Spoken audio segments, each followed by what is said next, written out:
కాస్త బిగ్గరగా చెప్పాలా, కొంచెం బిగ్గరగా చెప్పాలా, కాస్త బిగ్గరగా చెప్పాలా. నాకు శ్రద్ధగా వినండి, నేను ఐఎమ్ గోయింగ్ టు కన్క్లూడ్. మా కుమారులు ఎదిగిన మొక్కల్లా ఉన్నారు, మా కుమార్తెలు నగరుకు చిక్కిన మూలకంబాల్లో ఉన్నారని దావీదు భక్తుడు మాట్లాడుతున్నాడు. మీరు గమనించండి, యోదయా దేశాన్ని పరిపాలించిన రాజు. ఏ దేశం అండి? యోదయా దేశం అంటే ఇప్పటి ప్రపంచ పటంలో ఇజ్రాయెల్ దేశం అని పిలుస్తున్నాం. అది మీరు చూస్తే ఇంత చిన్నగా కనపడుతుంది, చాలా చిన్నగా కనపడుతుంది. కానీ ప్రపంచంలో చాలా వైశాల్యము కలిగిన, ఖండబలం కలిగిన, జ్ఞానబలం కలిగిన, అణ్వాయుధ బలం కలిగిన అగ్రరాజ్యాలుగా పిలువబడుతున్న దేశాలు కూడా ఈ చిన్న దేశం మీద దండెత్తాలంటే గడగడలాడతాయి. కారణం ఏంటి తెలుసా? ఆ దేశానికి ఆ ఇశ్రాయేలు అనే పేరు ఎట్లా వచ్చిందంటే ఒక వ్యక్తిని బట్టి వచ్చింది. ఎవరా వ్యక్తి? యాకోబు ఒక్క రాత్రి చేసిన ప్రార్థనకి యాకోబు పేరు ఇశ్రాయేల్ అయింది. ఆ పేరు తన జాతికి పెట్టబడింది, ఆ పేరు ఒక దేశానికి పెట్టబడింది. అప్పటి నుండి ఇప్పటి వరకు ప్రపంచంలో ఏ దేశం కూడా ఆ దేశం మీద విజయాన్ని పొందలేకపోతుంది. దాని వెనకాల ఉన్న ఒక్క రాత్రి ప్రార్థనే కారణం. కొట్టండి కనుక చెప్పండి, స్తోత్రం కలుగునుగాక. హల్లెలూయా. అంటే there was one night prayer behind the victorious life of Israel country. Israel దేశం యొక్క విజయవంతమైన చరిత్ర వెనకాల ఉన్నది ఏమిటి తెలుసా? ఒక్క వ్యక్తి తన ఏకాంతములో ఒక్క రాత్రి చేసిన ప్రార్థన. యాకోబు ఇశ్రాయేలుగా పేరు పెట్టాడు. ఈ ఇశ్రాయేలు పేరు తన వంశానికి పెట్టాడు, ఆ ఇశ్రాయేలు పేరు తన జాతికి పెట్టాడు, ఆ ఇశ్రాయేలు పేరు ఆ దేశానికి పెట్టాడు. అనగా ఒక్క రాత్రి తాను ఏకాంతంలో చేసిన ప్రార్థన. ఆ యాకోబు ఈ రోజు లేకపోయినా కూడా భూమి నిలిచినంత వరకు ఆ దేశానికి ఆ పేరే పెట్టబడి ఉంటుంది. స్తోత్రం కలుగునుగాక. అంటే ప్రార్థన ఎంత శక్తివంతమైందో మీరు అర్థం చేసుకోవాలని నేను ప్రేమతో మనవి చేస్తున్నాను. ఒంటరితనంలో చేసిన ప్రార్థన, ఆవేదనలో చేసిన ప్రార్థన, ఆక్రందనలో చేసిన ప్రార్థన, కన్నీళ్లతో చేసిన ప్రార్థన, ముందు ఎదుర్కొంటూ వస్తున్న శత్రువు లాంటి రక్త సంబంధిని తట్టుకోవటానికి, నిలబడడానికి, దేవుని బలాన్ని పొందటానికి చేసిన ప్రార్థన ఉందే చాలా శక్తివంతమైన ప్రార్థన. Praise the Lord. చెప్దాం హల్లెలూయా. అందులో మిస్టరీ అంటాడు, prayer can influence the generations అంటాడు. ప్రార్థన తరాలను ప్రభావితం చేస్తుందట. నమ్మిన వల్లనండి. ఈ రోజు ఏమైంది తెలుసా? ప్రార్థన గురించి మాటలు ఉన్నాయి, ప్రార్థన గురించి ప్రసంగాలు ఉన్నాయి, ప్రార్థన లేదు. That is very problematic thing which is occupied in the churches today. అనగా ప్రార్థన అనే మాటలు, ఎక్కడికి వెళ్తున్నావు? ప్రార్థనకి వెళ్తున్నాను. ఎందుకు లేచావు? వద్దునే ప్రార్థనగా లేచాను. ఆదివారం 9ంటికి ఎక్కడికి? ప్రార్థనకి. ప్రార్థన ప్రార్థన ప్రార్థన అనే పదప్రయోగాలు ఉన్నాయి, ప్రార్థన కూర్చున్న ప్రసంగాలు ఉన్నాయి. కానీ ప్రార్థన చేసే వాళ్ళు రోజు రోజుకి తగ్గిపోతున్నారు. ప్రార్థన గురించి, ప్రార్థన ఇలా చేయాలి, అలా చేయాలి, ఇలా చేస్తే కార్యం జరుగుద్ది, ఇలా చేస్తే అద్భుతం జరుగుద్ది, ఇలాంటి ప్రార్థనకు జవాబు వస్తుందని ఒక 2-3 గంటలు ప్రసంగం చేయటం నాకు తేలికే. కానీ ఆ 2-3 గంటలు ప్రార్థనలు గడపడం చాలా కష్టమైపోయింది. ఈ రోజున యోదయా దేశంలో ఉన్న, ఇశ్రాయేలు చరిత్రలో ఉన్న యవనస్తుల గురించి, యవనస్తురాళ్ల గురించి దావీదు ఇంత అద్భుతమైన స్టేట్మెంట్ ఇచ్చాడు అంటే దీని వెనకాల ఒక వ్యక్తి యొక్క బలమైన ప్రార్థన దాగుంది. ఆమేన్ చెప్పండి, ఆమేన్ అని ఇంకొంచెం గట్టిగా. And God has reminded this word when you are crying and sharing your testimony. నేను ఏడుస్తున్నా, ప్రార్థన చేస్తున్నా అన్నప్పుడు మనం అనుకుంటాం, నేను ఏకాకిని అయిపోయాను, ఒంటరిదాన్ని అయిపోయాను, నా ప్రార్థన నిలబడట్లేదు, ఒంటరితనం శాపమేమో అనిపిస్తుంది. మీరు ఒకసారి బైబిల్లో ఒంటరైన వాళ్ళు ఒకసారి లెక్కేసుకోండి. యాకోబు ఎబ్బోకులు ఒంటరి అయిపోయాడు, ఇశ్రాయేలు అయిపోయాడు. యోసేపు 13 ఏళ్ళు ఒంటరి అయిపోయాడు, దేశానికి అధిపతి అయిపోయాడు. స్తోత్రం కలుగును గాక. దానియేలు ముమ్మారు ప్రార్థన చేయటం ఒంటరి అయిపోయాడు, ఆ దేశానికి ప్రధాని అయిపోయాడు. Praise the lord. షిలోహులో దేవుని మందిరం దగ్గర ఒంటరిగా ఏడ్చింది హన్నా, జీవిత కాలం పడిపోని న్యాయాధిపతినికి అంది. స్తోత్రం కలుగును గాక. చెప్దాం హల్లెలూయా. అనగా ఒంటరితనము శాపం కాదు, ఒంటరితనములో ప్రార్థన నీకుంటే అది ఆశీర్వాదకరంగా మార్చబడబోతుంది. ఈ కృపణ దేవుడు మనకు అనుగ్రహించును గాక. ఈ యోదయ ఆశీర్వాదం వెనక, ఈ ఇశ్రాయేలు దీవెన వెనక మా యవనస్తులైన కుమారులు ఎదిగిన మొక్కల్లో ఉన్న ఉన్నారు అనే స్టేట్మెంట్ వెనక, మా కుమార్తెలు నగరులకే చెక్కిన మూల కంబాల్లో ఉన్నారు అని ఇచ్చిన పవర్ఫుల్ స్టేట్మెంట్ వెనకాల ఒక కన్నీటి ప్రార్థన దాగుంది. Praise the Lord. చెప్దాం hallelujah. If we want to make our girl child or female child perfect, మన ఆడపిల్లలను లేదా మన మగ పిల్లలను ఈ స్థాయిలో మనం పెంచగలగాలంటే ఈ వాక్యాన్ని చదివితే పెంచలేము. ఏం చేస్తే ఈ స్థాయిలో మనం చూడగలం? మన పిల్లాడు దేశంలో గొప్ప స్థానంలోకి వెళ్ళాలి అని కోరుకుంటే అవదో. మన పిల్లాడు గొప్ప స్థానంలోకి వెళ్ళాలంటే మనం ఏం చేయాలో అది చేస్తే అవుద్ది. ఆమేన్. నేను ఇక్కడ నుంచి అమెరికా వెళ్ళాలి అని ఇక్కడ నుంచి 6 నెలల పాటు అమెరికా అమెరికా అమెరికా అనుకుంటే అడవి నెక్కలం కూడా పోలేను. స్తోత్రం కలుగునుగా. హల్లెలూయా. అమెరికా వెళ్ళాలనుకోవటం ఎంత అవసరమో వెళ్ళడానికి ప్రయత్నం కూడా అంతే అవసరం. Praise the Lord. అలాగే ఈ వాక్యం చదివినప్పుడు మా యవనస్తులైన కుమారులు కూడా ఎదిగిన మొక్కల్లా ఉండాలి ప్రభువా. మా కుమార్తెలు నగరులకే చెక్కిన మూల కంబాల్లో ఉండాలి అనే కోరిక మంచిదే. ఈ 4 స్తంభాలుగా, పటిష్టమైన స్తంభాలుగా మన ఆడపిల్లలు ఎదగాలంటే మనం ఏం చేయాలి? ఒక 4 మాటలు చెప్పి ముగిస్తాను మీకు. స్తోత్రం కలుగునుగా. చెప్దాం హల్లెలూయా. ఇంటికి 4 స్తంభాలు చాలా ప్రాముఖ్యం. అవునా కదా? అవునా కదా? మూల కంబాలు అంటే మీరు కమాన్లను పిలుస్తారు, సిటీలో కమాన్లను పిలుస్తారు అన్నమాట. ఆ ఎంట్రన్స్ లో ఉన్న ఆ కమాన్ చూసినప్పుడు, ఆ కళాతోరణాన్ని చూసినప్పుడు ఏదో రాజనగరికో లేదా ప్రధాన పట్టణంలోకి ప్రవేశిస్తున్నాం అనే అనుభూతి కలుగుతుంది మనకి. Praise the Lord. చెప్పండి హల్లెలూయా. ఇప్పుడు గది కడతాం. గదికి ఎన్ని గోడలు ఉంటాయి? ఒక గదికి వెరీ గుడ్, మెలుగుగానే ఉన్నారు. స్తోత్రం కలుగునుగా. ఎన్ని మూలలు ఉంటాయి? 4 మూలలు. ఎన్ని స్తంభాలు వేయాలా? 3 స్తంభాలు వేద్దాం. స్తోత్రం కలుగునుగా. ఇంకో స్తంభం వదిలేద్దాం. ఉంటుందా ఇల్లు? మీకు అర్థం కావాలి. ఇదిగో నేను కూర్చున్న కుర్చీకి ఎన్ని కాళ్ళు ఉన్నాయి? మాట్లాడాలి. 3 కాళ్ళు పర్ఫెక్ట్ గా ఉన్నాయి. 4వ కాలు వీక్ అయిపోయింది. ఏమైపోద్ది? నేను కింద పడి నాకు లీక్ అయిపోద్ది. అవునా కదా? అవునా కదా? ఎన్ని కాళ్ళు ఉన్నాయి దీనికి? 3 కాళ్ళు పర్ఫెక్ట్ గా ఉన్నాయి. ఒక్కాలే లేదు. కూర్చోగలమా? వెంటనే ఉరికి కింద పడిపోతాం. ప్రియులారా, మనం 3 విషయాల్లో పర్ఫెక్ట్ గా ఉన్నా 4వ విషయం కూడా ఉన్నప్పుడే సంపూర్ణత వస్తుంది. Praise the Lord. సంపూర్ణత లేకుండా దేవుని సన్నిధిలో మనం పోలేము. అందుకనే పాపులు పరిశుద్ధులు అవ్వాలి, పరిశుద్ధులు పరిపూర్ణులు అవ్వాలి. ఆమేనండి. కొంచెం గట్టిగా చెప్పండి. పాపులు మాట్లాడలా, పరిశుద్ధ అని పేరు పెట్టుకుంటే అవదు. పాపులు పరిశుద్ధులు అవ్వాలి, పరిశుద్ధులు పరిపూర్ణులు అవ్వాలి. కన్యక అనండి కొంచెం గట్టిగా. కన్యక అంటే పాపం లేనిదే కదండి. బుద్ధి గల కన్యకలు, బుద్ధి గల కన్యకలు అనండి. బుద్ధి లేని కన్యకలు. వీళ్ళు కన్యకలే, వాళ్ళు కన్యకలే. అంటే దాని అర్థం వీళ్ళలో పాపం లేదు. మాట్లాడండి. వాళ్ళలో పాపం లేదు. కానీ ఈ పాపం లేని 10 మంది వెళ్ళారా? 5గురే వెళ్ళారు. ఎందుకని? ఈ 5గురు పరిపూర్ణులు. స్తోత్రం కలుగునుగాక. పరిశుద్ధత సరిపోదు ప్రభుత్వం వెళ్ళడానికి. The complete life is needed to get into the heaven. పరలోక రాజ్యానికి చేరడానికి పరిపూర్ణత చాలా అవసరం. పాపి రక్షణ పొంది తన పాపాన్ని ఒప్పుకొని విడిపించబడి యేసు రక్తంలో కడగబడి పరిశుద్ధుడైన తర్వాత ఈ పరిశుద్ధుడు పరిపూర్ణతలోకి రావడం అంటే ఎప్పుడు రాకడొచ్చినా నేను ఎత్తబడ్డాలి అనే సిద్ధపాటు కలిగి ఉండటమే. ఇట్టి అనుభవంలోకి మన బిడ్డలు నడిపించబడుదురుగాక. చెప్దాం హల్లెలూయా. 3 కాళ్ళు బాగుంటే పర్ఫెక్ట్ గా పరిపూర్ణంగా ఉన్నట్ట. 4 బాగుండాలా? కొంచెం గట్టిగా చెప్పండి. నాకు 2 కాళ్ళు ఉన్నాయి. మా ఊర్లో అందరికీ 2 కాళ్ళే ఉంటాయి మనుషులకి. నా పేరేంటి? ఇదేంటి మీ ఊర్లో 2 ఎట్ట ఉన్నారా అన్నట్టు నా పేరేంటి? ఎన్ని ఉంటాయి మా ఊర్లో? 1 కాలు. ఫర్ ఎగ్జాంపుల్, ఈ కాలుతో ఈ కాలు కలిసి ప్రయాణం చేస్తేనే ఈ శరీరం అనే బాడీ ముందుకెళ్తుంది. Praise the Lord. శరీరం అంటే సంఘం. ఈ 2 కాళ్ళ బంధం సహవాసం. Praise the Lord. ఈ సంఘం ముందుకు వెళ్ళాలి అంటే పరిపూర్ణత కలిగిన సహవాసం కలిగిన వాళ్ళంగా మనం ఉంటే, కలిసి అడుగులేస్తే ఒక అద్భుతమైన రీతిలో సంఘం ముందుకు నడిపించబడును గాక. అందరూ చెప్పండి ఆమేనని. ఇప్పుడు ఒక్కసారి ఒక్క చేతితో చప్పట్లు కొట్టండి. కొట్టారా? ఎట్ట కొడతారయ్యా అంట. ఎట్ట కొడతారు? మరి కొట్టలేరు. అందుకనే ఈ చేతితో చప్పట్లు కొట్టాలంటే ఈ చేతి సహకారం కావాలి. Praise the lord.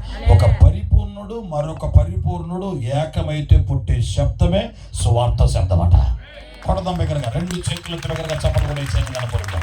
Praise the lord, హల్లెలూయా రండి. కొంచెం గట్టిగా చెప్దాం. 4 కాళ్ళు కావాలా 3 కాళ్ళు కావాలా? మాట్లాడాలి. ఇప్పుడు మన కుమార్తె నగరుకు చెక్కిన ఒక మూలకంబంలా నిలబడాలంటే 4 ప్రాముఖ్యమైన స్తంభాల లాంటి లక్షణాలు కావాలి. Praise the Lord. కొంచెం గట్టిగా చెప్పండి, కొంచెం గట్టిగా అనండి. మన బిడ్డ దేశములో గొప్ప స్థానంలో ఉండాలి. That is my wish and that is my blessing. Amen. మన బిడ్డ దేశంలో గొప్ప స్థానంలో ఉండాలి అనండి. కొంచెం గట్టిగా. గొప్ప స్థానం అనుకున్నారు, డోక్రాలో ఎక్కువ వచ్చిద్దాం అనుకున్నారు. కాదు, మీ బుద్ధి డోక్రా దగ్గర నుంచి బయటికి రండి. కొద్దిగా బోక్రా వెళ్ళిపోయి అసలు సత్యం మర్చిపోతున్నారు. గట్టిగా ఆమె ఒకసారి, కొంచెం గట్టిగా. దేవునికి మహిమ కలుగునుగాక. చిన్నది అనండి. ఈ చిన్నది ఏదా? చిన్నది కిందికి వెళ్ళినది అనండి. ఈ చిన్నది అనండి. కొంచెం గట్టిగా. ఇప్పుడు ఆ చిన్నదానికి ఎంత చెప్పినా వినపడదు. మనం చెప్పేది ఆ చిన్నదాన్ని కన్న వాళ్ళకే. Praise the Lord. నాకు ఒక చిన్నది ఉంది కదా, నేను కూడా నేను బోధించుకుంటేనే మీకు బోధిస్తాను. నేను ముందే చెప్పాను మీకు, ఈ చిన్న బిడ్డను బట్టి మనతో దేవుడు మాట్లాడబోతున్నాడు అని. Praise the Lord. అనగా నగరునికై చెక్కిన మూలకంబాలుగా మన కుమార్తెలు ఎదగాలి అంటే సంఘములో ఎదుగుతున్న మన బిడ్డలలో ఉండాల్సిన 4 ప్రాముఖ్యమైన లక్షణాలు అనండి. కొంచెం గట్టిగా అనండమ్మా. కండిషను నేను చెప్పేదానికి వెళ్ళి సమాధానం చెప్తేనే మీరు అన్న టైంకి ముగిస్తా. ఏది చెప్పలేదనుకోండి, ఏసు రక్తం చేయం. ఈ పక్కన సర్పంచ్ గారు ఉన్నారు, ఈ పక్కన సీనియర్ పాస్టర్ గారు ఉన్నారు. ఇక నాకెందుకు అధైర్యమే అసలు. హల్లెలూయా అనండి. అటు చూస్తే సేవకులు ఉన్నారు, ఇటు చూస్తే సేవకులు ఉన్నారు. ఇంతమంది మధ్యలో అక్షరం ఒక్కరాని పేతురు నిలబడ్డా. హల్లెలూయా అనరే, హల్లెలూయా అనరే. నేను వీళ్ళు ఎంత తెలియగలడు తెలుసా? ఇప్పుడు దా నా తలకాయ ఎటు తిప్పలా. ఎప్పుడైతే ఇటు తిప్పారో ముగ్గురు లేచిపోయారు. వాళ్ళు ఎంత సురుగ్గా ఉన్నారు చూసా, బుద్ధిగల కన్యకలి. హల్లెలూయా అనండి గట్టి. చాలా సిద్ధపాటు కలిగిన కన్యకలు. ఒకడు ఖోఖో మ్యాచ్ లో కూర్చున్నట్టు ఒక కాలు పైకి వేసి కూర్చున్నట్టు చక్కగా లేచి వెళ్ళిపోతామని దెబ్బకి దిగిలి పేరు అక్కడికి. హల్లెలూయా అనండి గట్టిగా, ఇంకొంచెం గట్టిగా. రోదే అనే చిన్నది అనండి. కొంచెం గట్టిగా చెప్పండి, కొంచెం గట్టిగా. మీకు తెలుసు, నాకు టైం లేదు అన్ని వివరించడానికి. మీకు తెలిసిన విషయాలే మాట్లాడుతున్నాను నేను. రోదే అనే చిన్నది అనాలి. ఆ కాలంలో, అపోస్తలుల కాలంలో, యాకోబు అనేటువంటి అపోస్తలుడిని హేరోదు మెడ నరికి చంపాడు. ఎలా? మన ఊర్లో ఎవరినైనా మెడ నరికి చంపారు అనే వార్త వినపడితే పొద్దున్నే పాలకాయని వెళ్తామా? పొరపాటును పడిపోం. స్తోత్రం కలుగును. అందరూ చెప్దాం హల్లెలూయా. అనే సంఘం అద్భుతంగా ఉజ్జీవంగా ఊరేగుతున్న కాలంలో, సంఘానికి యూదుల వల్ల శ్రమ కలుగుతున్న కాలంలో, క్రైస్తవ విశ్వాసంలో సాగిపోవటానికి నూతన వ్యక్తుల పరంపర కొనసాగుతున్న దినాలలో వీరి వలన క్రైస్తవ విశ్వాసం పెరుగుతుందని హేరోదు రాజు అపోస్తలులలో ఒకడైన యాకోబును పట్టుకొని తల నరికించేశాడు. అమ్మో, అపోస్తలుడు తల నరికించబడింది, సేవకుడే చంపబడ్డాడు, మనం ఎలా బ్రతుకుతాం అని సంఘం వారి కుండలను గుప్పెట్లో పెట్టుకొని బ్రతుకుతున్న కాలంలో ఇంకో వార్త వినబడింది. ఏమిటి తెలుసా? యాకోబు తల నరికిన రాజే పేతురును కూడా బంధించాడు అనే వార్త వినబడింది. ఇప్పుడు నిశ్శబ్దం అయిపోయింది సంఘం. ఏం చేయాలో అర్థం కావట్లేదు సంఘానికి. ఎందుకనగా కొన్ని దినాల క్రితమే ఒక సేవకుడు తల నరకబడింది అని భయపడుతుండగానే అదే రాజు పేతురును కూడా బంధించాడు అనే సమాచారం వినబడింది. రేపో మాపో యాకోబు తల నరికిన హేరోదు పేతురు తల కూడా నరికేస్తాడేమో. పేతురుడు యేసు బండ అన్నాడు, ఆయన మీద సంఘాన్ని కడతానన్నాడు, అపోస్తలుడికి నాయకుడిగా నడుస్తున్నాడు, మన ముందుకు వాక్యాన్ని బోధించి తీసుకెళ్తున్నాడు. పేతురు చనిపోతే ఎలా అని మార్కు అను మారు పేరు గల యోహాను, అనగా ఇంగ్లీష్ లో జాన్ మార్క్ అనండి. ఇంకొంచెం గట్టిగా. జాన్ మార్క్ తల్లి పేరు మరియా అనండి. మరియా అనండి చాలే. స్తోత్రం రాదు గడగడ అంటున్నారు. మరి జనగణమన అంటున్నారు. ఏంటో మధ్యలో లేదు గుంపులో గోవింద బ్యాచ్ ఎక్కువ తగులుద్ది మనకి. లేదు అనండి గట్టిగా. మరియా అనండి. ఇంకొంచెం గట్టిగా. మరియా ఇంట్లో కూటం పెట్టేశారట. ఎందుకని? పాస్టర్ గారు అరెస్ట్ అయిపోతే మరియం ఇంట్లో ప్రార్థన జరుగుతుంది. ఎందుకని? అబ్బో ఇప్పటికే యాకోబును కోల్పోయాం, ఇప్పటికే యాకోబును రాజు చంపేశాడు, పేతురును మనం కాపాడుకోవాలి, మనందరం ప్రార్థన చేసుకోవాలి రండి అని మరియమ్మ ఇంట్లో సంఘం అంతా కూర్చొని ప్రార్థన చేస్తున్నారు. ఎవరి కోసం? మాట్లాడలా. పేతురు త్వరగా చచ్చిపోవాలనా బయటికి రావాలనా? ఇంకొంచెం గట్టిగా ప్రార్థన. దేవుడు వింటాడా వినడా? వింటాడా వినడా? ప్రార్థన చేసే వాళ్ళకి విశ్వాసం ఉండాలా వద్దా?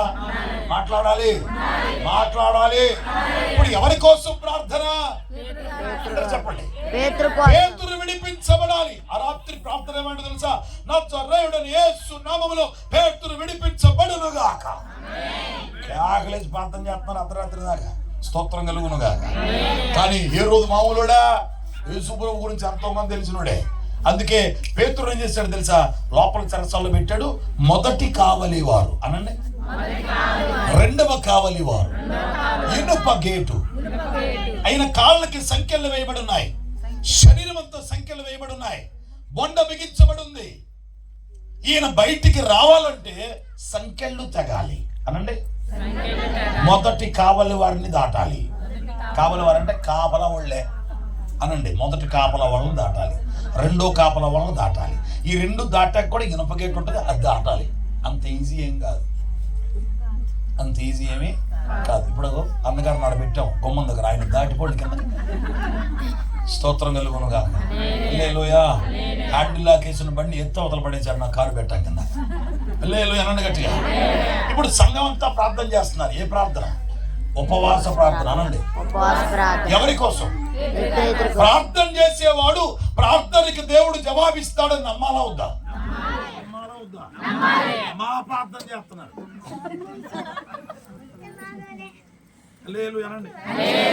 ఏం పర్లానండి.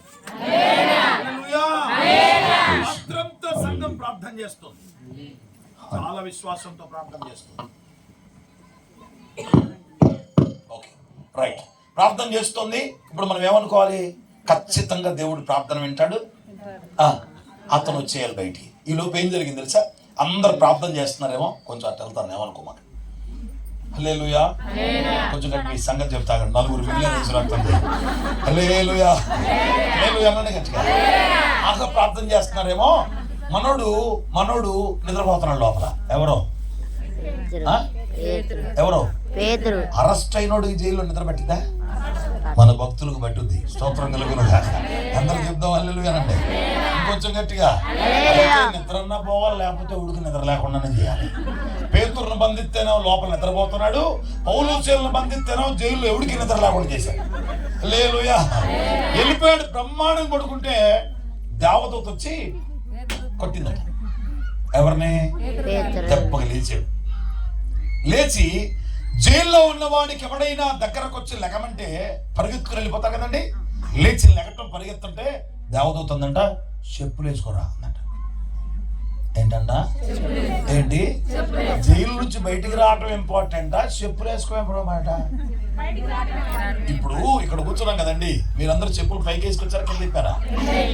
మధ్యలో ఎవరైనా కూటం జరుగుతుంటే ఆ మధ్యలో పచ్చ చొక్కా అన్న లేచి వామ్మో అన్నాడు అనుకో, అది ఎందుకన్నాడో తెలియదు, ఏంటో అమ్మో తెలియదు, అప్పుడు నీ చెప్పుల కోసం ఎత్తుకుతావా, దారిని బట్టి రొట్టెక్కుతావా? అది బతుకు జీవడాన్ని వెళ్ళిపోతాం కదండి. చెరసాల్లో ఉన్నాడు, రాజు తల నరుకుతాడేమో అని భయపడేవాడు దోతొచ్చి అలా కొట్టి లేపితే చెప్పులు ఎట్లా ఎత్తుకుంటాడు? మామూలు వెళ్ళిపోతున్న దోత ఉన్నాడు తెలుసా, చెప్పులు వేసుకుంటాడు. దాని అర్థం ఏంటి తెలుసా? దేవుడు నిన్ను కాపాడాలనుకుంటే నువ్వు విడిచిన చెప్పులు కూడా ఎక్కడికి పోవు. కొట్టు బిగ్గరగా చెప్పండి. స్తోత్రం కలుగును గాక. దేవుడు నిన్ను విడిపించాలనుకుంటే చెప్పులు నీకు ఆఫ్టర్లేవో గాని దేవుడే నీ ఉన్న చోట నుంచి బంధకాలు తెంచి విడిపించాలని ఆశపడితే he will take care of your slippers also. ఆయన నీ చెప్పుల విషయం కూడా జాగ్రత్త తీసుకుంటాడు. వెంటనే లేచాడు, చెప్పులు వేసుకుని బయలుదేరుతున్నాడా. మనోడు ఫీలింగ్ ఏంటి తెలుసా? బ్రహ్మాండమైన కల వస్తుంది, ఇది నిజమైతే బాగుండు అనుకున్నాడు. దూత నడుస్తున్నాడు, పేతురు నడుస్తున్నాడు. మొదటి కావలి వారు దాటాడు, రెండో కావలి వారు దాటారు. ఇనుప గేట్ల దగ్గరికి వెళ్ళేసరికి ఇనుప గేట్లు బద్దలైపోయినాయట.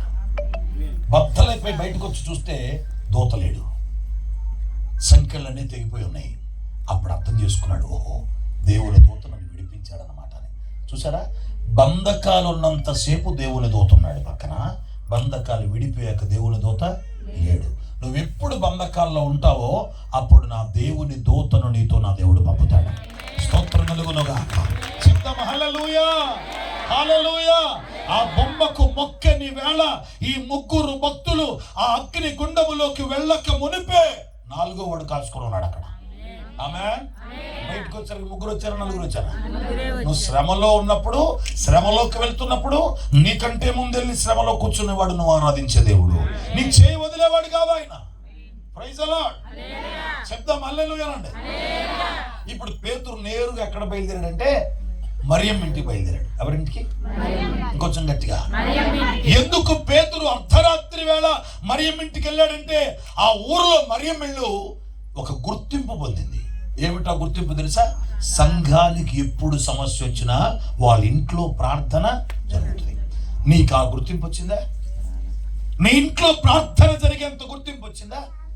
ఆరాధన జరిగేంత గుర్తింపు వచ్చిందా?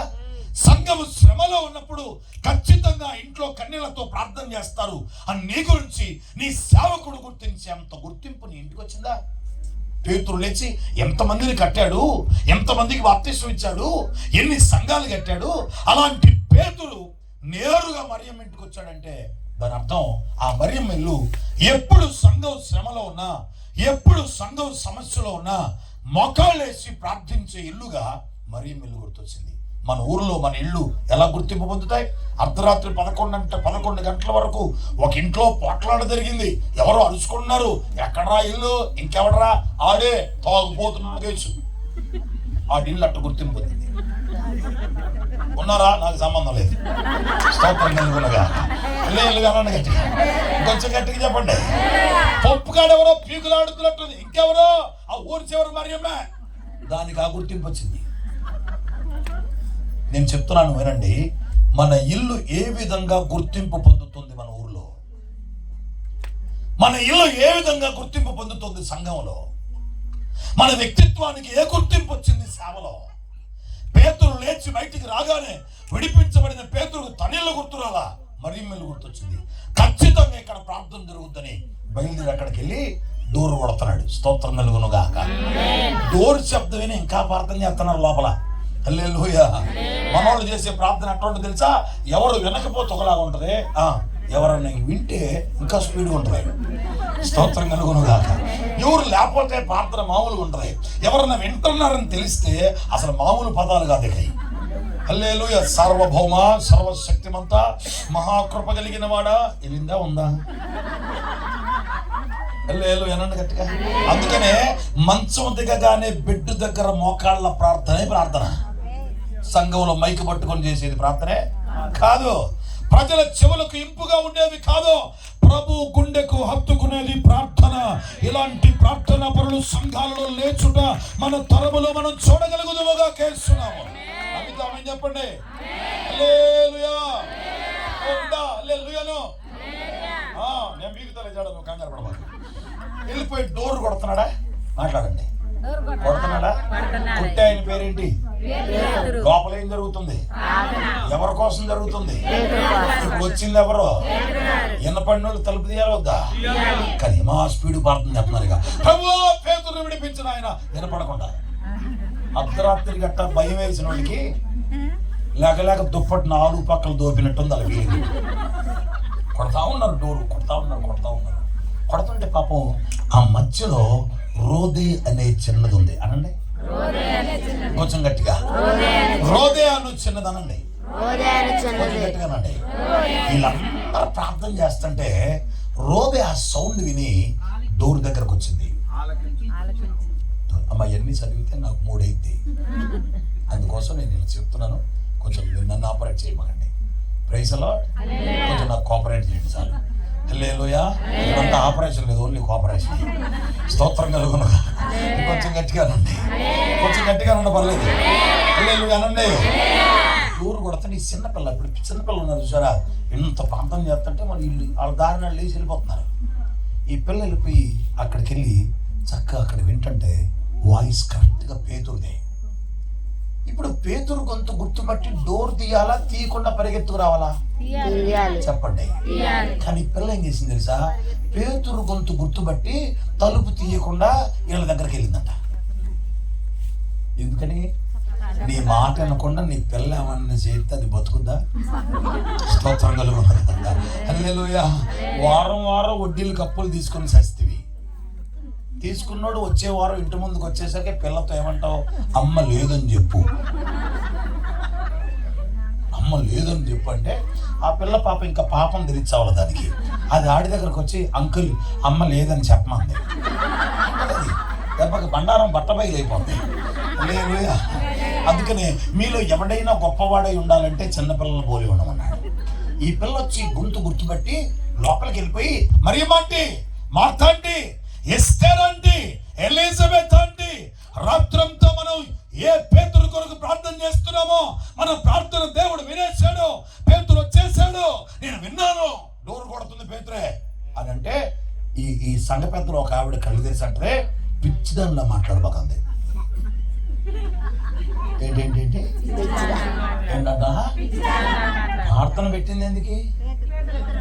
ప్రార్థన చేసేది ఎవరి కోసం? ఇప్పుడు పేతురు వచ్చాడు నా పిల్ల చెప్తున్నా నిజమా అని పరిగెత్త. పిచ్చిదానిలా మాట్లాడబాకో. అదే కొండూరు జైలు అనుకున్నావా? తలకాయ నువ్వును. అది హేరోదు జైలు. వాడి సంఖ్యలు పోవాలి. మొదటి కాపల వాళ్ళు దాటాలి, రెండో కాపల వాళ్ళు దాటాలి, ఇనుప గేట్లు దాటాలి. పేతురు వచ్చి మనం చూసి మనం ప్రార్థన చేస్తున్నాగా, ప్రార్థనే. పేతురు రాడు అంతే అంటుంది. మళ్ళీ కళ్ళు మూసుకొని ప్రభువా పేతురు విడిపించాడు. మళ్ళీ హల్లెలూయా. ఆ పిల్లట వాళ్ళు ఎంత చెప్పినా వినకుండా లేదు వచ్చింది పేతురే అని చెప్తుందట. చెప్తుంటే ఇంకొక ఆవిడ అంటదంట పక్క నుండి, పేతురు కాదు ఆయన దూత, అసిస్టెంట్ పాస్టర్. పేతురు పక్కన తిరిగోడు గొంతు కూడా పేతురులా ఉండదు. నోరు మూసుకొని కూర్చో ప్రార్థన చేయి అంటారు. అప్పుడు ఆ పిల్ల ఎంత చెప్పినా వినకపోతే ఆ పిల్లతో పాటు అప్పుడు వచ్చి డోర్ తీసి అక్కడ వాక్యం ఉంటది, వారు విభ్రాంతి నొందిరి అని ఉంటది. ఏంటట అంటే అర్థం ఏంటి? జరగదు అనుకున్న కార్యం జరిగినప్పుడు విభ్రాంతి నొందుతాం, కాదు అనుకున్నది జరిగినప్పుడు విభ్రాంతి నొందుతాం. అనగా మరియ ఇంట్లో కూడుకొని ప్రార్థిస్తున్న వారిలో ప్రార్థనే ఉంది, రోదే అనే చిన్నదానిలో దేవుడు కార్యం చేస్తాడనే విశ్వాసం ఉంది. నమ్మిన వారు రెండు చేతులతో బిగ్గరగా చప్పట్లు కూడా చేయని కనపరచండి. స్తోత్రం కలుగునుగాక. హల్లెలూయా. నగరునికై చెక్కబడిన మూల కంబాల వలె మన బిడ్డలు పెంచబడాలంటే మొట్టమొదటి ప్రప్రథమమైన శ్రేష్టమైన అద్భుతమైన లక్షణం ఏంటో తెలుసా? ప్రార్థన చేస్తే చాలదు, విశ్వాసముతో కూడిన ప్రార్థన చేయుదుముగాక. అందరు చెప్పండి ఆమేనని. యేసు ప్రభువు ఏమన్నాడు? మీరు దేని కొరకు ప్రార్థన చేస్తున్నారో దాన్ని పొందుకున్నామని నమ్మండి. When you are praying about something, you should believe that you received. నువ్వు దేని కొరకు ప్రార్థన చేస్తున్నావో దాన్ని పొందుకున్నావని నమ్మాలి. హోల్ నైట్ ప్రేయర్ జరుగుతుంది కానీ విశ్వాసం. ఈ రోజే అనే చిన్నది ఎంత విశ్వాసం అంటే ఎంతో కాలంగా ప్రార్థన చేసే వారిలో లేనంత విశ్వాసం ఈమెలో ఉంది. వెంటనే ఆ మాట విశ్వాసాన్ని ప్రకటించింది. డోర్ తీస్తే పేతురును వారు చూడగలిగారు. Praise the lord. శబ్దం హల్లెలూయా. ఈ రోజుల్లో విశ్వాసుల సంఖ్య పెరుగుతోంది, విశ్వాస శాతం తగ్గుతోంది, సంఘ సభ్యుల సంఖ్య పెరుగుతోంది. దేవుని మీద మాత్రమే ఆధారపడి ఆనుకొని వారి భక్తి జీవితాన్ని సాగించే వారి జీవన శైలిలో ఎక్కడో కుంటుపడుతుంది. ఈ రోజున విశ్వాసులు పిచాచాలుగా మారిపోతున్న దినాలు. విశ్వాసం లేని వ్యక్తిత్వాలు, పేరుకు విశ్వాసులు, పేరుకు చేతుల్లో బైబిల్ మోస్తున్నారు, పేరుకు మందిరాలకు వస్తున్నారు. భక్తి లేని దుర్మార్గపు అలవాట్లలో ఈనాటి యవనస్తులు ఎంతో మంది పాడైపోతున్నారు. కారణం they are not maintaining, they are not keeping their faith inside the heart. వారి గుండెల్లో నిజమైన విశ్వాసాన్ని వారు కలిగి లేకుండా పోతున్నారు. ప్రియులారా, దేవుని పిల్లలారా, మన ఆడపిల్లలు ఎలా పెరగాలో తెలుసా? విశ్వాస సంబంధమైన వారిగా పెరుగునుగాక. చెప్పండి ఆమేననే. హల్లెలూయా. ప్రార్థన ఒక్కటే చాలదు, విశ్వాసం కావాలి. ఎంత ప్రార్థించినా దేవుడు కార్యం చేస్తాడు అని విశ్వాసం నీకు లేకుండా ప్రార్థన చేస్తే కార్యాన్ని చూడలేవు.